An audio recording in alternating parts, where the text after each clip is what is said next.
You're listening to KFWB News Talk 980. My name is Les Brown. I'm Mrs. Mamie Brown's baby boy. And we thank you so much for joining us. And we're talking about a conversation that I think that people are focusing more on the benefits of it now than ever before. All type of scientific studies that have been done on happiness.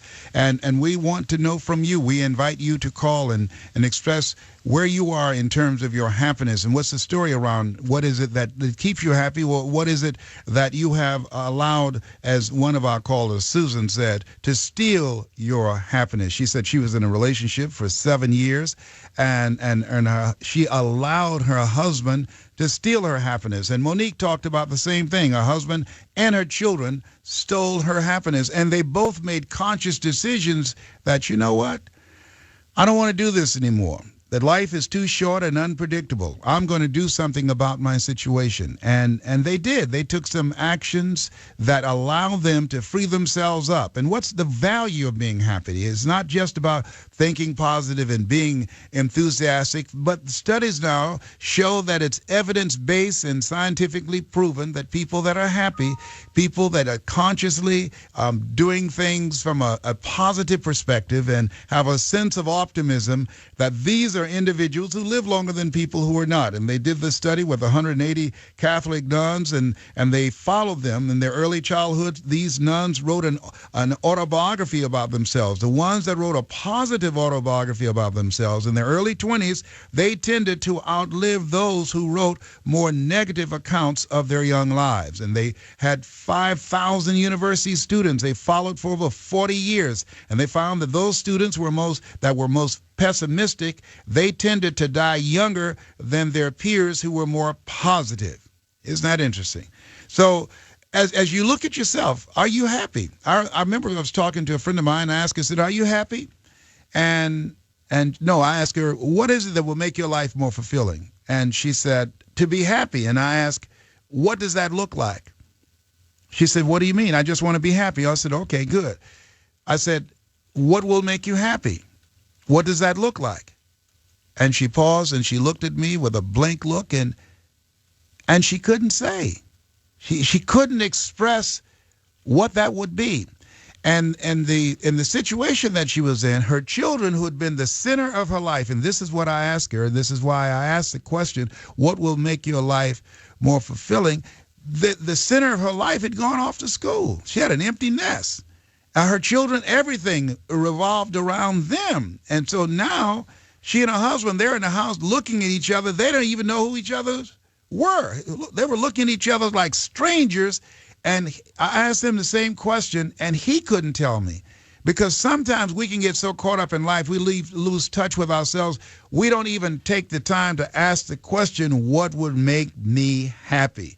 And I think a lot of people are unhappy and don't even know why they're unhappy, don't have a clue. And there's some people who do know, who are in touch with themselves and very clear about that. I want to talk to Renee right now on line one. Thank you so much, Renee, for calling in. It's good. I want to hear from some more men right now. The number to call is 888-539-2980. That's 888-539-2980. Renee, talk to me right now. You were very cynical years ago. What changed that for you? Yes, I was, Les. And what changed for me was about 7 years ago. I had my kids. My kids did change me. Mm-hmm. I have twin girls. They were born. God was blessed. I was blessed. Uh-huh. But the process from that was that I kept always asking myself, I'm not happy. I would ask my wife, you know what? I want you to make me happy. Uh-huh. But I learned that I have to be the one that makes myself happy. Yes, she could. When she told her, I want you to make me happy, what did she say to you? Well, fortunately, we have a great relationship, my wife and I. Yeah. And we laughed about it. She laughed because Yes. we were in an argument once, and that came out of my mouth. Yes. She started laughing. and I was serious, but she laughed, and it broke the ice. I laughed about it too, but then I realized, it's not really up to her.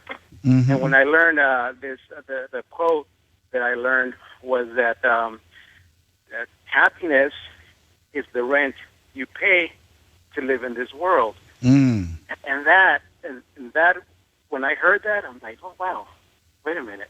So what happens if I don't pay rent? Yes. Then you leave here. Very upset. Yeah. And so that really made my perspective of being happy and who's responsible for my happiness. Okay, so Renee took responsibility for his happiness, but for a while you were cynical. I was, and I didn't like me back then. Wow, Renee, and you know, most of us go through those phases in our lives. Now, your daughters, are they identical or fraternal? They're fraternal, Les. And Les, I have a big grin on my face right now because I'm talking to Les. Is that right? Wow, and I got the same grin because I'm talking to Renee. It's awesome. This is cool. Thank you. Well, you know, I have a twin brother too. We're fraternal, and so yeah. So my brother and I, we're 5 minutes apart. What's the distance between your daughters? Just 2 seconds. Wow. Well, the second one was determined to get here. What's their names?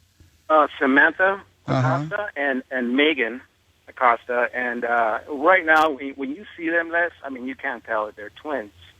One is taller, the other one's thin. Mm-hmm. The other ones, they're both beautiful.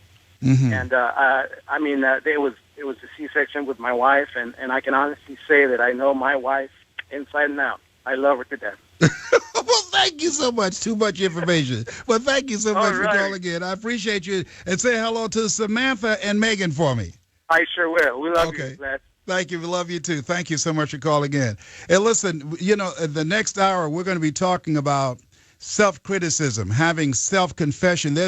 Of self-compassion. There's a new study that talk about a whole new area of psychology talking about how rough people tend to be on themselves. They show a lot of compassion and support and encouragement for other people, but when it comes to themselves, it's a whole different ball game. We've been focusing right now on happiness and the study that came out, and the study that has been proven in the new psychology. It's a new study in applied psychology, health and wellness section. Said a review of more than 160 studies has found clear and compelling evidence that happy people tend to live longer and experience better health than their unhappy peers. And the professor of psychology, Ed Diner, says the general conclusion from each type of study is that your subjective well-being, that is, feeling positive about your life, not stressed out, not depressed, contributes to both longevity and better health. And let me share this with you. Just based upon my own experience, you have to work at it. Because something that Susan said and that Monique said, that if you don't watch it, you will allow your husband or your wife or your children or your job or your life or circumstances or people to rob you of your happiness, or things that has happened to you. You will allow it to rob you of your happiness. So the key to being happy is from what I have learned and where I sat is you've got to make a conscious, deliberate effort. I wake up, I live with pain every day, and the kind of pain that I have, the progressive kind of pain medicine that I have to take, sometimes it works and sometimes it does not work. And I decided this is not going to cause me to be a volatile personality, to be angry, to say, why did this have to happen to me, you know, and point fingers, to be angry at God, that I have to find ways to manage this and to handle this. The other thing is that knowing that our state of mind, that's what we got, and that we can make a conscious effort to laugh, to look at little things and be grateful for the ability to see or the ability to hear, the ability to move. I have a friend that's quadriplegic, and Jeff is a guy that he has taught himself.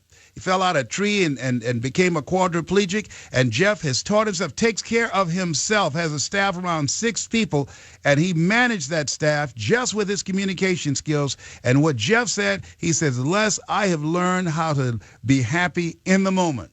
He said, I'm glad I'm here. And even though I can't walk, even though I can't turn my head, even though I can't move around, can't move my arms, he said, I'm a happy person. And he has peace. You can feel it in his presence. And I say, whoa, as I look at him, if Jeff, who has learned how to drive and manage a car with just one finger that he can move, if he could be happy, I know that I can be happy. I know that you can be happy, because what's possible for one is possible for all. And you deserve to be happy. See you in the next hours.